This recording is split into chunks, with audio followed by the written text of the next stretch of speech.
Hello, good afternoon. Ito po ay ang aming ulam today for lunch. 12 na po kasi. Ngayon lang po nagluluto kasi tanghali na po nagsigising ang mga tao. Ayan. Ang gagawin ko dyan guys ay lalagyan ko ng tausi na maraming luya at kamatis, diba? Kasi sa tausi kasi pag may sabaw, diba, konting sabaw, ulam na rin kasi siya, diba?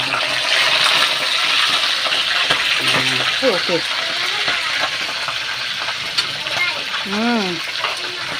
Okay.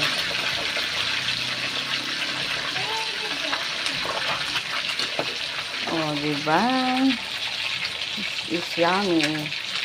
Hindi kasi pwede sa akin guys yung isda na walang kaliskis kasi medyo mataas po yung aking uric acid. So, kailangan pag mataas yung uric acid mo at ang isda na pwedeng uulamin ay o kakainin ay may mga kaliskis. Ayan.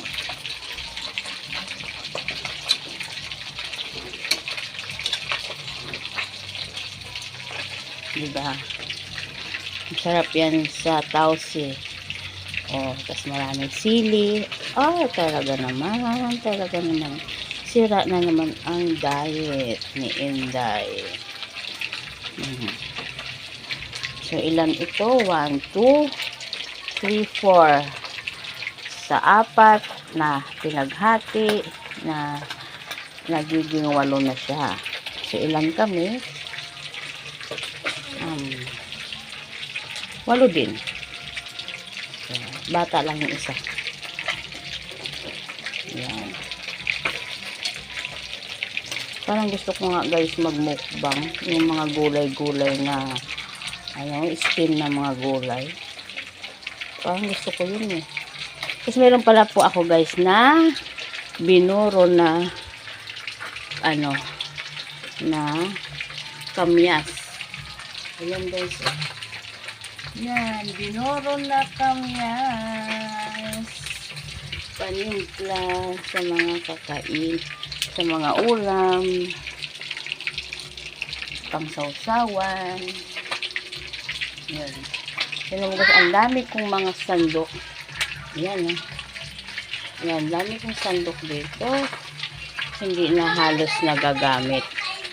Tapos mayroon pa dito sa kabila. Yan, mayroon pa din.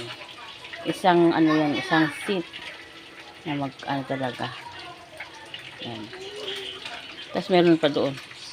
Yun. Mga dami mga sabit-sabit. Yan. Yan, guys. Maraming mga sabit-sabit.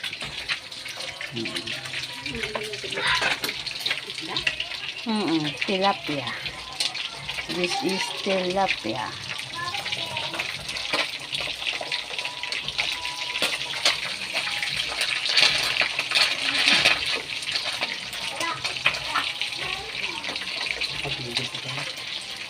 Kaya, guys, hanggang dito na lang ang aking video.